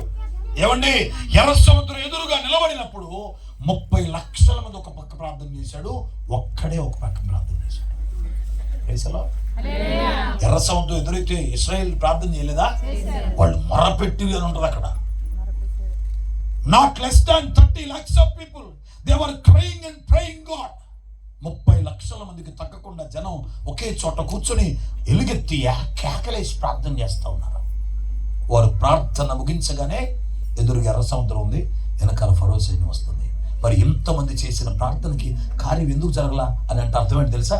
అంతమంది అంతసేపు ప్రార్థన చేసి దైవజనుడి మీద కొడిగారు, దైవజనుడి మీద సడిగారు. లక్షల మంది ప్రార్థనా పరులే, లక్షణంగా చేసిన ప్రార్థనే, కానీ ఆ ప్రార్థనలో విశ్వాసం లేదు, ఆ ప్రార్థనలో క్రమశిక్షణ లేదు. ఆ దైవజనుడి మీద ఐగుప్తులో సమాధులు లేవనా, ఇక్కడ తీసుకొచ్చావు, అక్కడే ఏదో తిని బతికేవాళ్ళం, చావటానికి ఇక్కడ తీసుకొచ్చావు అని దైవజనుడి మీద ఎప్పుడైతే సడిగారో అప్పటి వరకు వారు చేసిన ప్రార్థన వృధాగా పోయింది. ఎప్పుడైతే మోషే దేవునికి మొరపెట్టడం మొదలు పెట్టాడో దేవుడు ఏమన్నాడు తెలుసా? నీవు నాకు మొర్రపెట్టుటయాలా అన్నాడు. Praise the Lord. దాని అర్థం ఏంటి? నువ్వు నాకు ప్రార్థన చేస్తావేంటి అన్నాడు. మరి ఎవరు చేయాలి ప్రభు నీకు కాకుండా అంటే ఆయన ఉద్దేశం ఏంటంటే ప్రార్థన చేసేటువంటి సమయం ఉంటుంది, పని చేసే సమయం కూడా ఉంటుంది. మరి ఏం చేయాలి ప్రభు? నీ చేతిలో ఉన్న కర్ర చాపి సముద్రాన్ని నువ్వే పాయలు చేయమన్నాడు. ఆమె సముద్రాన్ని దేవుడు పాయలు చేయలా, సముద్రాన్ని మోసేతో పాయలు చేపించాడు దేవుడు. 14వ అధ్యాయం నిర్గమకాండం చదువుకోండి. సముద్రమును పాయలు చేయము. మనమైతే ఏమంటాం? మా ఇంట్లో ఇద్దరు చుట్టుపట్టుకుని కొట్టుకుంటే వాళ్ళనే పాయలు చేయలేకపోతున్నాను. మరి చెప్తావు యేసు ప్రభు నువ్వు మాది ఎవరు అనుకున్నావు ఏంటి అసలు? నువ్వు మాదేమన్నా ఇశ్రాయేల్ అనుకున్నావా ఏంటి? ఇద్దరు పీకులు ఆడుకుంటే వాళ్ళని పాయలు చేయడం నా వల్ల కాక నా సాగు చేస్తాను, సముద్రాన్ని పాయలు చేయమంటావా అనాలి. కానీ నీవే పాయలు చేయవు అంటే మనమేమంటా? అయ్యో నేను ఎలా చేయగలను ప్రభు అంటాం. కానీ మోషేకి తెలిసింది ఏంటో తెలుసా? దేవుడు ఏం చెప్తా చేయడమే. Praise the Lord. నీవే పాయలు చేయము అనగానే వెంటనే ప్రార్థన ఆపాడు, కర్ర చాపాడు. స్తోత్రం కలుగును గాక. తూర్పునున్న గాలంతా వచ్చింది, సముద్రం మీద విసిరింది, సముద్రం 2 పాయలుగా మార్చబడింది. ఆమేన్. సముద్రం 2 పాయలు అవ్వటం ఒక అద్భుతం అయితే, అప్పుడే పాయలైన సముద్రంలో ఆరిన నేల రావడం మరో అద్భుతం. ఆరిన నేల రావడం మరో అద్భుతం అయితే, ఎగసి పడుతున్న నీళ్లు ప్రాకారం వలె, గోడల వలె చిందకుండా ఆగిపోవటం ఒక అద్భుతం. ఆమె ఒక్క ప్రార్థనలో ఎన్ని అద్భుతాలు. హల్లెలూయా. నీకు ఒక ప్రార్థన ఉండదు, అన్ని అద్భుతాలు జరిగిపోవాలా. హల్లెలూయా. ఏదో తరగతి ఫెయిల్ అయినా కానీ ప్రభు ఎట్టో కట్టాను మా జిల్లా కలెక్టర్ అవ్వాలి ప్రభు, మరి ఏదో ఒకటి చేయి. నువ్వు దీపం ఆరిపోయే ప్రార్థనలు మానేద్దరు కాక చెప్దాం. హల్లెలూయానండి. కొంచెం 2 చేతులు అలాడిస్తానండి. చెప్పండి. నగరునికై చెక్కబడిన మూల కంబాలనగా మన కుమార్తెలు సర్వశ్రేష్టమైన భక్తి లక్షణాలతో అత్యున్నతమైన శిఖరాగ్ర భాగాన వారు నిలబడగలగాలి అంటే వారికి ఉండవలసిన ఒక స్తంభం లాంటి లక్షణం విశ్వాసం అనండి. కొంచెం గట్టిగా విశ్వాసం అనండి. రెండవది ఇశ్రాయేలు చిన్నది అనండి. కొంచెం గట్టిగా. ఇశ్రాయేలు చిన్నది నయమాను ఇంట్లో ఉన్నది. ఎవరింట్లో ఉంది? ఎవరా చిన్నది? కొంచెం గట్టిగా ఉంది. ఇప్పుడు నాకు నిరీక్షణ రావన్నకి యుద్ధం జరిగింది. ఆమె ననబాగండి, ఒక్కోసారి అనకూడదు. స్తోత్రం కలుగును కాక. మా ఇంట్లో యుద్ధం జరిగి నీ సంగతి ఎట్టుందని, మా అమ్మాయి అంటే నాకు చాలా ఇష్టం, నీ సంగతి ఎట్టుందని మా అమ్మాయిని ఎత్తుపోయింది. ఎత్తుపోయి ఇంట్లో అంటే బంధించి తీసుకెళ్ళాడు కదా. ఇప్పుడు మా అమ్మాయికి ఆయన మీద ప్రేమ ఉంటుందా, పగ ఉంటుందా? సందు దొరికితే జుట్టు పీకేసి కొరికి అది పారిపోవాలనిపిస్తుంది. ఇప్పుడు ఇశ్రాయేలు చిన్నదాన్ని నయమాను బంధించి తీసుకొచ్చి ఇంట్లో పెట్టి బానిసత్వం చేపిస్తున్నాడు. ఇప్పుడు ఇశ్రాయేలు చిన్నదానికి నయమాను మీద కోపం ఉంటుందా, ప్రేమ ఉంటుందా? ఏముండాలి? దొంగ సచ్చినోడా, మా అమ్మ నాన్నకు దూరం చేసావు నువ్వు, నీ కాళ్ళు ఇరిగిపోను, చేతులు ఇరిగిపోను. హల్లెలూయా. మన పల్లెటూరు భాషలో నీ గొమ్మలో జిల్లేడు మొక్కలు ఇన్ని తిట్టుపడేస్తాను కదా, ఇన్ని తిట్టుపడేస్తాను. జీలు గట్టలు మామూలు తిట్టుపడదు. నువ్వు వెళ్తా యాక్సిడెంట్ అయిపోయి నీకు అని అంటాం కదా. మరి ఆ చిన్నది ఆ ఇంట్లో బానిస పిల్లగా వచ్చి కొన్ని రోజులు భోజనం పెట్టినందుకు ఆయన గురించి రాయబడి ఉంటుంది, అతను పరాక్రమశాలి అయి ఉండెను కానీ శరీరం కుష్టుందట. అది చూసి 4 రోజులు భోజనం తిన్నందుకు ఇశ్రాయేలు చిన్నది ఆ శత్రువు అయిన నయమాన్ని ఏముంది తెలుసా? నా యజమానుడు అంది. ఏముంది? 4 రోజులు భోజనం పెట్టినందుకు ఇశ్రాయేలు చిన్నది. ఏ చిన్నది? ఏమి నేర్పింది ఇశ్రాయేలు తల్లి? ఏమి నేర్పింది ఇశ్రాయేలు సంఘం? ఏమి నేర్పింది ఇశ్రాయేలు చరిత్ర? ఏమి నేర్పింది ఇశ్రాయేలు వంశం? అంటే నీ శత్రువునైనా ప్రేమించే యేసుక్రీస్తు గుణ లక్షణాలు నేర్పి పంపిందట. నమ్మిన వాళ్ళ దగ్గరగా చమన కొడేసాను కనబడతాను. స్తోత్రం కలుగును గాక. మిమ్మల్ని హింసించు వారి కొరకు ప్రార్థన చేయుడి, మీ శత్రువులను ప్రేమించుడని యేసుక్రీస్తు క్రొత్త నిబంధనలో చెప్పిన మాట రాజులు 2వ గ్రంథం 5వ అధ్యాయంలోనే నెరవేర్చిన ఇశ్రాయేలు చిన్నది. ఆమేన్. Praise the Lord. శత్రువులు పట్టుకున్న ఆ యజమానుడు నువ్వు ఎలా భక్తి చేస్తావు? స్తోత్రం కలుగును గాక. ఇదిగో నేను వరి కోతకి వెళ్తున్నా కానీ పక్కింట్లో కనపడినట్టుంటే కాళ్ళు ఇరుగుతాయి అనుకున్నావు నీకు అని చెప్పి వెళ్తాను. మన పిల్లలు ఇంకా మనలాంటి దుర్మార్గ బుద్ధి రాలా వాళ్ళకి. దీనికి ఆమె అనొచ్చు, పర్లేదు, అది గది. హల్లెలూయా. మనం ఆ టర్నింగ్ తిరిగామో లేదో నువ్వు ఎక్కడికి వెళ్ళొద్దానో అక్కడికే పోయి ఆడుకుంటాడు. హల్లెలూయా. అది నీకంటే చాలా తెలియగలడు. నువ్వు వచ్చే టైంకి ఏం తెలియనట్టు కూర్చుంటాడు. ఇశ్రాయేలు చిన్నది చాలా ప్రేమ కలిగినదట. అంటుంది, బానిస పిల్లగా తనను పట్టుకొని తీసుకొచ్చి ఇంట్లో పెడితే, ఇంట్లో తన చేత బానిసత్వం చేయిస్తుంటే ఈ చిన్నదంటుంది, ఇతడు భోజనం పెట్టినందుకే యజమానుడిగా భావించి నా యజమానుడు షోమ్రోనులో ఉన్న దైవజనుడి దగ్గరికి వెళ్ళటం మంచిదని కోరుకుంది. స్తోత్రం కలుగును గాక. అందరూ చెప్దాం హల్లెలూయా. శత్రువింట్లో సువార్త మొదలైపోయింది. శత్రువింట్లో సాక్ష్యాలు మొదలైపోయాయి. శత్రువుకు కూడా క్షేమం జరగాలని కోరుకుందా చిన్నది. ఆమేన్, ఆమేన్. ఇశ్రాయేలు చిన్నదాన్ని కోరిక మేరకే కదండి ముందు కాదన్న తర్వాత వెళ్ళాడు. ఎన్నాళ్ళుగా నన్ను కుష్టు వ్యాధిని పోగొట్టుకున్నాడు నయమాను. ఆమేన్ అనండి, కొంచెం గట్టిగానండి. ఇప్పుడు ఇశ్రాయేలు చిన్నదానికి ఏముందంటే ప్రేమ అనండి, కొంచెం గట్టిగానండి, కొంచెం గట్టిగా. హృదయాన్ని చిన్నదానికి ఉందండి. మీరు చెప్పకపోతే నేను ఆపేది లేదు. కండిషన్ కూడా అయిపోయింది, ఒప్పందం, అగ్రిమెంట్ కూడా అయిపోయింది. చూసారా, గట్టిగా చెప్తున్నారు. ఇప్పుడు నీకు దండం పెడ తొందరగా కానీ అని చెప్పండి. నెంబర్ 1 అనండి, కొంచెం గట్టిగా. నెంబర్ 2 ప్రేమ అనండి. ఏంటి విశ్వాసం? ప్రార్థించు సంఘమే విశ్వాసం కోల్పోయినా మన బిడ్డలు మాత్రం విశ్వాసం నిలబడగలగా. Praise the Lord. రోధిస్తున్న సంఘమే విశ్వాసాన్ని కోల్పోయినా, ప్రార్థన పునాదుల మీద కట్టబడిన సంఘమే విశ్వాసాన్ని కోల్పోయినా మన బిడ్డలు విశ్వాసం నిలబడగలిగితే ఇంతకంటే గొప్ప స్తంభాలే ఉంటాయి. ప్రాణమే పోయినా, సొంత వాళ్ళే చనిపోయినా, స్వరాజ్యానికే దూరమైనా, క్రైస్తవ సామ్రాజ్యానికి ఆమడ దూరంలో బ్రతుకుతున్నా, పిలిస్తే వినబడని, పిలిస్తే ఏమాత్రం కూడా వినబడని, తన మంద ఎక్కడున్నారో లేదో ఎరుగని పరిస్థితిలో ఉన్నా కూడా దేవుని ప్రేమతో శత్రువు కూడా మంచిగా ఉండాలని కోరుకుంది ఇశ్రాయేలు చిన్నది. ఆమేన్. కొంచెం గట్టిగా. దేవునికి మహిమ కలుగునుగా. అనగా మా కుమార్తెలు నగరులకే చెక్కబడిన మూల కంబాలు అంటే మొదటిది విశ్వాసం అనేది ఒక పటిష్టమైన స్తంభం, ప్రేమ అనేది ఓ పటిష్టమైన స్తంభం.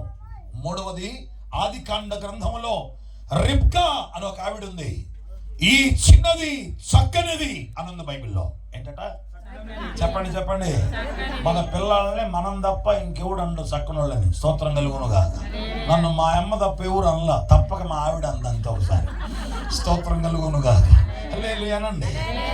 మన పిల్లలు మనకు సూపరు. పీత పిల్లలు కూడా పీత కట్టుంటది, బ్రహ్మాండం, మామూలుగా ఉండదు అసలు. తల్లి పీత ఉందంట, పిల్ల పీత ఏమని అడక దరిద్రం అట్లా అడుగుతున్నాం అందంట. ఎట్టెట్ట మెలకలు తిరుగుతుంది. ఈ పిల్ల అందంట, ఏదో నువ్వు ఒకసారి నడిచి చూడండి వాళ్ళ అమ్మని. వాళ్ళ అమ్మ ఇంకా మెలకలు తిరిగిందంట. అప్పుడు ఈ పిల్ల అంటే అచ్చం నీ నడికే వచ్చింది నాకు అందట. అనండి, కొంచెం గట్టిగానండి. అబ్రహాము కుమారుడైన ఇస్సాకుకి వివాహ వయసు వచ్చినప్పుడు వైవాహిక సంబంధాన్ని వెతికే బాధ్యత పాలేరైన ప్రార్థనాపరుడుగా అప్పచెప్పాడు. కొట్టడం దగ్గరగా చెప్పండి. స్తోత్రం కలుగునుగాక. పాలేరైనా సరే ప్రార్థనాపరుడు అనండి. మనకి పెళ్లి సంబంధాలు చూడ మన చుట్టాలకు చెప్తాం హల్లెలూయా. మన చుట్టాల్లో కూడా కారులు ఉన్న వాళ్ళకి చెప్తాం హల్లెలూయా. ఆ చుట్టాల్లో కూడా కొంచెం ర్యాంకులు ఉన్న వాళ్ళకి చెప్తాం. చివరికి క్రాకులు తెచ్చామని తీసుకొచ్చి పెడతాం మనం. వివాహ బంధం ప్రార్థనా పరులకు అప్పగించాలి. నమ్మిన వాళ్ళు ఆమె అనండి, కొంచెం గట్టిగానండి హల్లెలూయా. ఎప్పుడైతే వివాహ సంబంధాన్ని వెతకమని చెప్పాడో తన పెద్ద దాసుడు పనివాడైనా ఎవరైనా ఎలియాజరు అప్పచెప్పాడో సార్ 10 ఒంట్లో బంగారం వెండి తీసుకుని బయలుదేరాడు సంబంధం వెతకటానికి. అమ్మాయికి ఈటానికి జమానాతో బదులుగా అమ్మాయికి ఈటలు లేవు, స్తోత్రం కలుగును కాక. మా అయితే 4 రైక మొక్కలు 2 కొబ్బరి చెప్పులు వాళ్ళ ముఖాన్ని పడేసి బీరువాళ్ళు లాగుతారు. ఎట్టంటోళ్ళు మారుదురుగాక. అందరూ అనండి ఆమేనని. మగపిల్లడు కట్నం తీసుకుంటే మనం పెళ్లి చేయొద్దు అసలు. ఆడపిల్లలందరూ ఆమెను అంటున్నారు, ఏం చేస్తాం మరి అనాల్సింది మగపిల్లలు. నేను తీసుకోని ఎవడన్నా ఆమెను అంటాడు. ఎవరిని చూస్తే పెళ్లి కానోడు కూడా పెళ్ళైనట్టే పోజు కొడుతున్నాడు, నాకేం సంబంధం లేదు అన్నట్టుగా. హల్లెలూయా అనండి గట్టిగా. ఏమండి కట్నం తీసుకోవద్దని బైబిల్లో ఉందా అంటే, వివాహం అన్ని విషయములలో ఘనమైనది గాను పాన్పు నిష్కల్మషమైనది గాను ఉండాలి అని చెప్పి దాని కిందకు ఒక్క అడిగేసి ఓపికంటే ధనాపేక్ష లేని వారే ఉండండి. నెక్స్ట్ వచనం ఉంటుంది. మనకు అంత ఓపిక లేదు. ధనాపేక్ష లేని వారై ఉండండి. వెంటనే మనం అంటాం ఖర్చులు అడుగుతున్నాం. అది కూడా చెప్పాడు ఆయన. నా దేవుని వలన సహాయం అని అనుకుని చేసుకోమన్నాడు. అన్ని చెప్పాడు. కొద్దిగా చదవాలి ఓపికోవడానికి. హల్లెలూయా అనండి, కొంచెం గట్టిగా చెప్పాలి గట్టిగా హల్లెలూయా. ఆడపిల్ల తల్లులంతా ఉద్యమం చెప్తున్నారు ఆమేనని, మగపిల్ల తల్లులంతా ముడి చేసుకున్నారు బుద్ధి. హల్లెలూయా అనండి గట్టిగా. ఏమండి అబ్రాహాము కుమారుడైన ఇస్సాకుకి వివాహ సంబంధం కోసం ప్రార్థనా పరుడే, పనివాడైన పాలేరైన ప్రార్థనా పరుడు కాబట్టి తనకు బాధ్యత అప్పగిస్తే 10 ఒంటెలను తీసుకుని బంగారాన్ని వెండిని మూటలు కట్టుకొని తీసుకెళ్లి వెళ్ళిపోయి అరామ్న హరాయిము అనే ప్రాంతానికి వెళ్ళాడు. ఏ ప్రాంతం అండి? అక్కడికి వెళ్ళి ఊరు బయట బావి దగ్గర ఆయన మోకాళ్ళు వేసాడు. తన ఒంటల్నే మన ఇంట్లో ఒంట్లాగా ఎదిలి మన పిల్లల్ని మోకాళ్ళు లేపేయటం మన వల్ల వేసావట్ల. ఎలియాజరు ఎంత ప్రార్థనాపరుడు అంటే ఒంటలైన పశువులను కూడా మోకరింపజేశాడు. ఈరోజు బిడ్డలు ఒంటెల్లో ఎదిగారు కానీ మోకాళ్ళు వంగవు. తల్లి కూడా వంచదు, తండ్రి కూడా వంచదు. హల్లెలూయా. వాడు మోకాళ్ళ కాడ చినిగిన ప్యాంట్ వేసుకొని తిరుగుతుంటే స్టైలు మారింది అని సంబరపడుకుంటూ వెళ్ళిపోతున్నారు. ఎలియాజరు ఎంత ప్రార్థన పరుడు తెలుసండి. పశువులైన ఒంటెలను కూడా మోకరింపజేసి దేవుని చిత్తాన్ని కోరుతున్నాడు.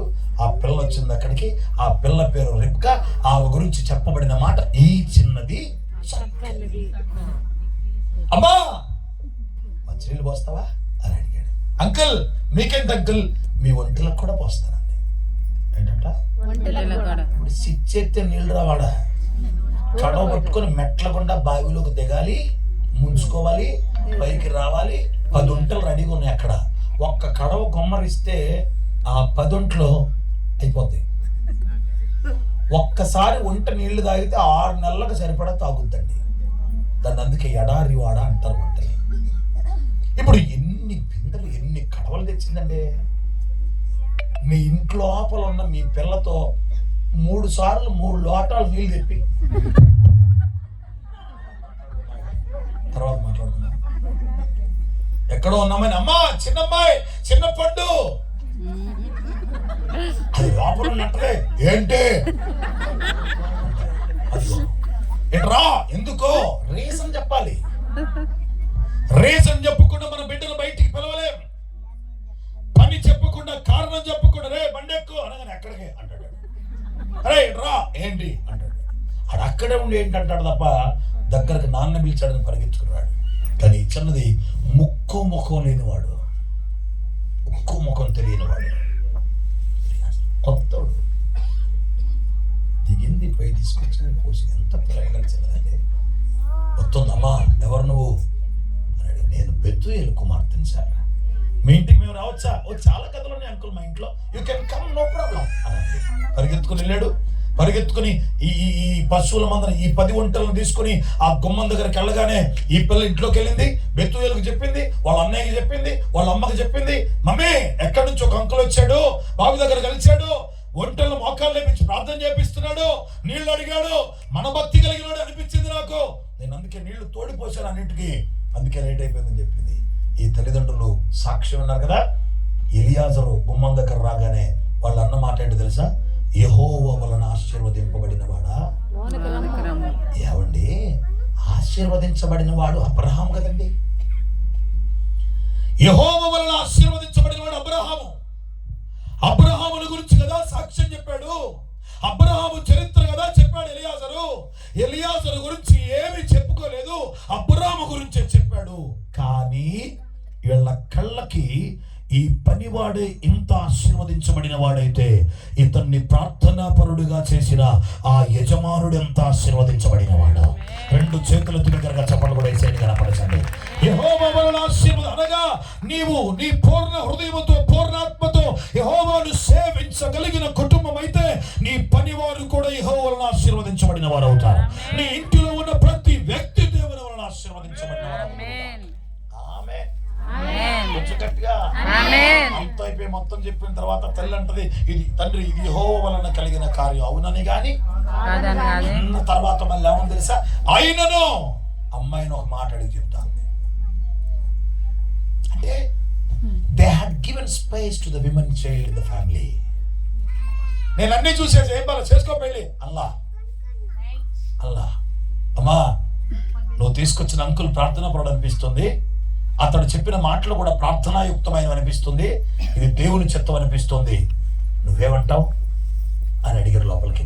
ఆమెని వెళ్ళేదవా అని అడిగితే ఆ పిల్ల మారు మాట మాట్లాడకుండా వెళ్ళేదను అంది. ఆమెనండి, కొంచెం గట్టిగానండి. ఇవాళ ఆడపిల్ల ఎట్ట తయారయ్యారు? మా చదువు కోసం నువ్వు ఖర్చు పెట్టు, మా బట్టల కోసం నువ్వు ఖర్చు పెట్టు, మా పెళ్లి కోసం నువ్వు పెద్ద రిస్క్ అక్కర్లేదు, we will select. Praise the Lord.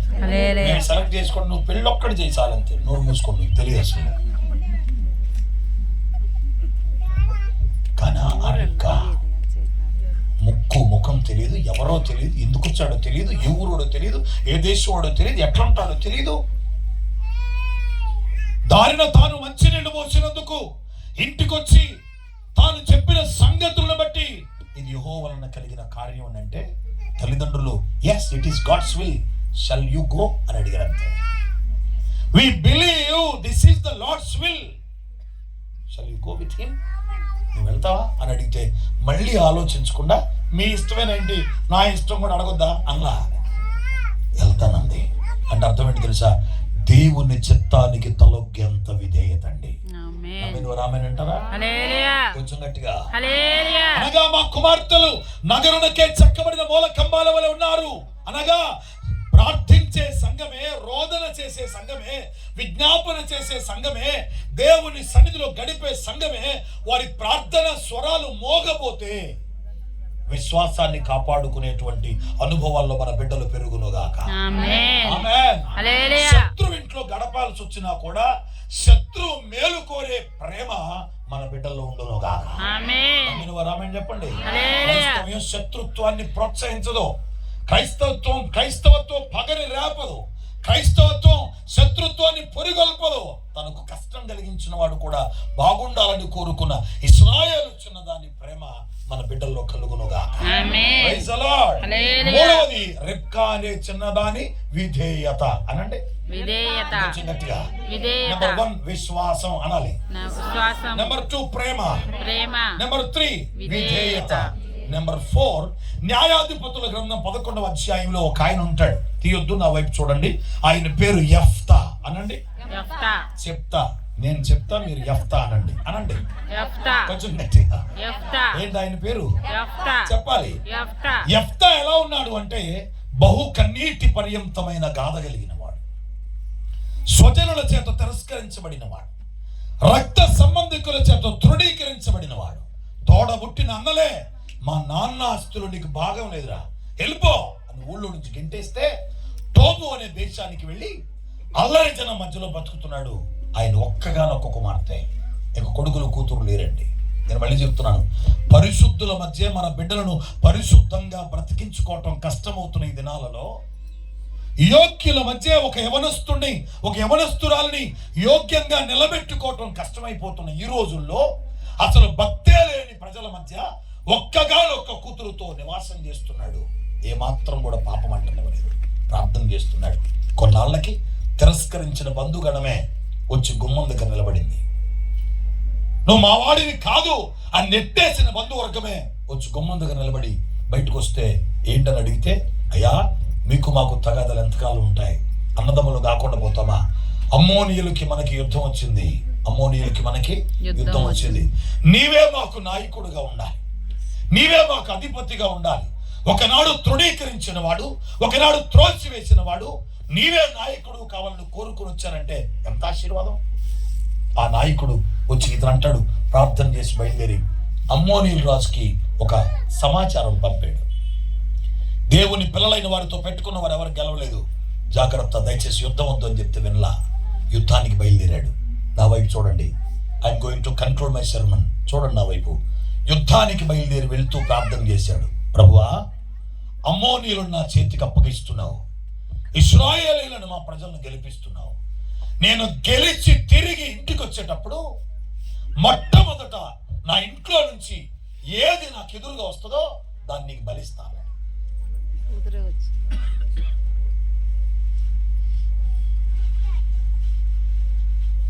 Let me tell you again, యుద్ధానికి వెళ్ళక మునిపే యుద్ధంలో నన్ను ఖచ్చితంగా నువ్వు గెలిపిస్తావు. That is called faith. నేను తిరిగి వచ్చేటప్పుడు, నేను ఎప్పుడైతే తిరిగి వస్తానో, గెలిచి బయటకు వచ్చేటప్పుడు నాకు ఎదురుగా ఎవరైతే ఎదురుగా వస్తారో వాళ్ళు నేను బలిస్తానని ప్రామిస్ చేసి బయలుదేరాడు. విచిత్రంగా, అద్భుతంగా దేవుడు యెఫ్తాను గెలిపించాడు. గెలిచిన ఆనందంలో ఇశ్రాయేలు ప్రజలంతా యెఫ్తాను ఊరేగించుకుంటూ ఇంటికి తీసుకొస్తున్నారు. ఈ సంగతి ఇంట్లో ఉన్న తన ఒక్కగానొక్క కూతురుకు తెలిసింది. ఆ కూతురు ఏమనుకుంటా తెలుసా? మా నాన్న దుఃఖం నాకు తెలుసు, మా నాన్నని మా సొంత బంధువులు ఎంత తోసేశారో నాకు తెలుసు, మా నాన్న ఒంటరిగా ఎంతకాలం ఏకాకిగా బ్రతికాడో నాకు తెలుసు, మా నాన్న లోపల ఎంత కుమిలిపోయాడో నాకు తెలుసు, మా నాన్న ఏ తప్పు లేకపోయినా సొంత బంధువులు రక్త సంబంధికులే పనికి రాని వాడిగా దూషించి నెట్టేసి తోసేసి వాళ్ళ ఇంటికి కూడా రానివ్వకపోతే ఒంటరిగా ఎంత ఏడ్చాడో నాకు తెలుసు. అలాంటి ఏడ్చిన కన్నీళ్లు గార్చిన మా నాన్నని మా దేవుడు గెలిపించాడంట అనే వార్త విని ఈ కుమార్తె, ఒక్కగానొక్క కుమార్తె తంబుర చేత పట్టుకుని తన చెలికత్తెలను తీసుకొని వాళ్ళ నాన్నకి ఎదురుగా బయలుదేరిందట. స్తోత్రం కలుగును గాక. చెప్పండి ఆమేనండి. కొంచెం బిగ్గరగా ఎదురుగా బయలుదేరింది అనగా నాన్న చేసుకున్న తీర్మానం కూతురుకు తెలీదు, కూతురు వస్తున్న సంగతి నాన్నకే తెలీదు. ఇప్పుడు ఇంట్లో నుంచి ఏది బయటకు వస్తే దాన్ని ఏం చేయాలండి? బలి ఇయ్యాలి అనండి. ఏం చేయాలి? అంత దూరం నుంచి చూస్తున్నాడు నాన్న. ఇంట్లో నుంచి కూతురు ఎదురుగా వస్తుంది. నాన్న కేకలిస్తున్నాడు, అయ్యో నా కుమారి, ఎంత పని చేసావమ్మా, అయ్యో నా కుమారి, I promised my God, I dedicated my self to the Lord. అమ్మో నా కుమారి, ఎంత పని చేశావు. ఈ విజయాన్ని పొందడానికి వెళ్ళడానికి ముందే, విజయము దేవుడిచ్చిన తర్వాత నా ఇంట్లో నుంచి ఏది మొదట వస్తే దాన్ని బలిస్తానని నేను దేవునితో తీర్మానం చేసుకున్నాను. బిడ్డ, నన్ను ఎందుకు కృంగదీసావమ్మా, నువ్వెందుకు ఎదురుగా వచ్చావమ్మా అని కన్నీళ్ల పర్యంతమై ఏడుపు స్వరంతో కేకలేస్తుంటే ఆ కుమార్తె ఉందో తెలుసా? నాన్నా, నీ తీర్మానానికి నాకు సంబంధం ఏంటల్లా, నాన్న నువ్వు చెప్పిన ప్రకారం నేను బలైపోవటానికి సిద్ధమే అంది. రెండు చేతులతో బిగ్గరగా చప్పట్లు కొడేసాను కనపరచండి. స్తోత్రం కలుగును గాక. అనగా కుమార్తెని ఎలాంటి సమర్పణలో పెంచాడు తెలుసా? నా ప్రాణమైన ఇవ్వటానికి సిద్ధమే, కానీ దేవునికి ఇచ్చిన మాట తప్పకూడదు. మా నాన్న నా మీద ప్రేమతో దేవునికి ఇచ్చిన మాట తప్పిన వాడిగా చరిత్రలో మిగిలిపోకూడదు. మా నాన్న గౌరవం కాపాడబడాలి, మా నాన్న భక్తి కాపాడబడాలి, మా నాన్న తల పైకెత్తబడాలి, మా దేవునికి మహిమ రావాలని దేవునికి ఇచ్చిన మాట కోసం ప్రాణాన్ని బలివ్వటానికి సిద్ధపడిన కుమార్తె కుమార్తె కలిగిన వాడు యెఫ్తా. ఈరోజు మన కుమార్తెలు ప్రాణ త్యాగానికైనా ప్రభు కోసం సిద్ధపడగలుగుతున్నారా? దేవునికి ఇచ్చిన మాట కోసం ప్రాణం పోయినా పర్వాలేదు, మాట ప్రకారం బ్రతకాలి అనే తీర్మానాల్లో మన బిడ్డలు పెంచబడగలుగుతున్నారా? మన బిడ్డలకు ఎలాంటి భక్తి నేర్పగలుగుతున్నామా? ప్రియమైన సంగమా, దేవుని బిడ్డలారా, 4వ లక్షణం త్యాగం. నేను మరలా చెప్తున్నాను, మొదటి లక్షణం విశ్వాసం అయితే, 2వ లక్షణం ప్రేమ అయితే, 3వ లక్షణం విధేయత అయితే, 4వ లక్షణం త్యాగం. These are the 4 pillars of the devotional life. ఓ భక్తి కలిగిన జీవితానికి ఇవి 4 స్తంభాలు లాంటివి. విశ్వాసాన్ని కాపాడుకున్నావా? ప్రేమ కలిగి ఉన్నావా? దేవుని మాటకు విధేయతగా బ్రతుకుతున్నావా? దేవునికి ఇచ్చిన మాట కొరకు ఏదైనా త్యాగం చేయడానికి సిద్ధపడగలిగావా? ఇలాంటి లక్షణాలు ఉన్నాయా? God is giving everything for us. Did you give something to the lord? దేవుడు చాలా ఇచ్చాడు నీకు. నువ్వేమన్నా దేవునికి ఇచ్చావా? దేవుడు చాలా ఇచ్చాడు, సర్వం ఇచ్చాడు. whatever we are enjoying, whatever we are receiving, whatever we are having today, this is all by the grace of God. మనం కలిగి ఉన్నవన్నీ దేవుని కృప వల్లే కలిగి ఉన్నాం. నువ్వేమైనా ఇవ్వగలిగావా? ఏమైనా త్యాగం చేయగలిగావా? ఏ విషయానికైనా తీర్మానం చేసుకోగలిగావా? ఈ భక్తిలో రాగల దినాలలో మన బిడ్డలను పెంచలేకపోతే మన బిడ్డలు పరలోకానికి వెళ్ళటం కష్టం. మన బిడ్డల యోగ్యమైన భక్తిని కాపాడుకోవటం కష్టం. మందిరంలో ఒక పాట పాడితే చాలే, ఒక ఆరాధన చేస్తే చాలే, సండే ఆఫరింగ్ ఇస్తే చాలే అని మన బిడ్డలను పెంచితే వాళ్ళు పరలోకానికి పోరు. వాళ్ళు మన ఇంట్లో ఉన్న, కాలేజీలో ఉన్న, హాస్టల్లో ఉన్న, అంతఃపురంలో ఉన్న బిడ్డలను పరిశీలించాల్సిన బాధ్యత తల్లిదండ్రులదే. బిడ్డ విశ్వాసం ఉందా? బిడ్డ ప్రేమ కలిగి బ్రతుకుతున్నావా? బిడ్డ దేవుని మాటకి, దైవజనుడి మాటకి లోబడుతున్నావా? బిడ్డ దేవునికి ఇచ్చిన మాట కోసం కష్టమైన దానికి త్యాగం చేయగలుగుతున్నావా అనే తీర్మానాలు మనం చేయగలవా? అందుకోసం ప్రియమైన సంగమా, దేవుని బిడ్డలారా, ఈ చిన్న బిడ్డ పుట్టినరోజు సందర్భంగా నేను దేవుడు నాకు ఇచ్చిన అవకాశంగా భావిస్తున్నాను. ఈ రాత్రి ఆడపిల్లలు కలిగిన తల్లిదండ్రులు ఎవరైనా, పిల్లలు కలిగిన తల్లిదండ్రులు ఎవరైనా, పిల్లలు ఏ స్థాయిలో ఉన్నా, వారు చదువులో ఉన్నారా, ఐశ్వర్యంలో ఉన్నారా, అంతస్తులో ఉన్నారా అనే వాటిని చూసి మురిసిపోవటం మాని వారు విశ్వాసంలో ఉన్నారా పరిశీలించండి. వారిలో ప్రేమ పెరుగుతుందా, పగ పెరుగుతుందా పరిశీలించండి. వారిలో విధేయత పెరుగుతుందా, అవిధేయత పెరుగుతుందా పరిశీలించండి. వారిలో త్యాగం పెరుగుతుందా పరిశీలించండి. ఈరోజు పరిశీలించే తల్లులుగా మనం లేకపోతే, పరిశీలించే తండ్రులుగా మనం లేకపోతే మన బిడ్డలు పాడైపోతున్నారు, తరాలు పాడైపోతున్నాయి. నగరాలకు వెళ్ళిన వాళ్ళు సొదొమకు వెళ్ళినట్టుగా అయిపోతున్నారు, పట్టణాలకు వెళ్ళిన వాళ్ళు గొమొర్రాకి వెళ్ళినట్టుగా అయిపోతున్నారు. వారి కొరకు మనం మొరపెట్టాలి, చేతులు ఎత్తాలి, కన్నీళ్లు గార్చాలి, విజ్ఞాపన చేయాలి, ఉపవాసం ఉండాలి. మన బిడ్డలను మనం కాపాడుకోకపోతే ఎవరు కాపాడుతారు? మన బిడ్డల కొరకు మనం విజ్ఞాపన చేయకపోతే ఎవరు విజ్ఞాపన చేస్తారు? మన తరాన్ని మనం సంరక్షించుకోకపోతే ఎవరు సంరక్షిస్తారు? అందుకోసం ప్రభువా, మా కుమార్తెలు వారి నడినెత్తి బోడి చేయబడిన గర్విష్ఠులైన ఇశ్రాయేలు కుమార్తెల వరే ఉండకూడదు ప్రభువా. మా కుమార్తెలు ఈ 4 లక్షణాలతో సంఘానికి మా బిడ్డలే స్తంభాలుగా నిలబడాలి ప్రభువా. ఇలా పెంచడంలో మనం విఫలమైపోతే దేవుని దృష్టిలో చాలా నీచమైన భక్తి చేసిన వాళ్ళం అవుతాం. అందుచేత దైవజనుడిగా, మీ సహోదరునిగా, ఈనాటి ఉపదేశకునిగా 2 చేతులు జోడించి తల్లులైన వారికి, తండ్రులైన వారికి బతిమాలి విజ్ఞప్తి చేస్తా ఉన్నాను. మీ బిడ్డలు ఈ 4 లక్షణాల్లో పెరిగితే వారి గురించి మనం ఏం భయపడాల్సిన అవసరం లేదు. ఆడపిల్లలైన యవనస్తులు ఎవరైనా ఉంటే, ఇంకా మీ యవన కాలాన్ని దేవునికి ఇవ్వకపోతే, యవన కాలం యేసు రక్తంలో కడగబడకపోతే, మీ యవన కాలం మారు మనసు అనుభవం రాకపోతే ప్రమాదంలో ఉన్నారు. జాగ్రత్త. మరణం ఎప్పుడు వస్తుందో, రాకడ ఎప్పుడు వస్తుందో తెలియదు. యుగ సమాప్తి దినాల్లో ఉన్నాం, అంధకార దినాల్లో, అంచె దినాల్లో, దుర్దినాల్లో మనం ఉన్నాం. కనుక ఈ యవన జీవితాన్ని దేవునికి సమర్పించుకో. నీ బ్రతుకంతా, నీ అంతరంగమంతా, నీ స్వభావం అంతా, నీ ఆలోచన అంతా, నీ ఆలోచనకు ముందు పుట్టే తలంపంతా దేవునికి తెలుసు. God knows everything. God knows everything about your life. God knows everything about your thinking. ప్రతిదీ దేవునికి తెలుసు. మరుగేదేమీ లేదు. ఒకవేళ యవనస్తులైన మీరు మీ తల్లులకు, మీ తండ్రులకు, మీ దైవజనులకు మరుగై ఉండొచ్చు, కానీ దేవునికి మరుగై ఉండలే. And this is the serious warning to the youngsters, the female childs. ఇక్కడ ఉన్నటువంటి వారికి నేను హెచ్చరిక చేస్తున్నాను. This is the time to surrender yourself to the Lord. ఈ సమయంలో నువ్వు దేవునికి నిన్ను అప్పగించుకోగలిగితే నిన్ను ఒక అద్భుతమైన సాధనంగా నిలబెట్టబోతున్నాడు. రక్షణ పొందుదువుగాక, కృప నందుదువుగాక. ఈ స్థలములో ఈ చిన్న బిడ్డను బట్టి, మనం వింటున్న వాక్యాన్ని బట్టి ఈ చిన్న బిడ్డ విశ్వాసములు ఎదుగునుగాక, ప్రేమలో ఎదుగునుగాక, విధేయతలో ఎదుగునుగాక, త్యాగములో ఎదుగునుగాక. నగరులకే చెక్కబడిన 4 మూల స్తంభాల విశేష కృప బిడ్డ మీద నిలుచునుగాక. అట్టి కృప బిడ్డకు దయచేయండి అని ప్రార్థన చేస్తూనే, తల్లిదండ్రులంగా మా బిడ్డలను గారాబం చేసి మేము భక్తిలో పాడు చేసుకోం ప్రభువా.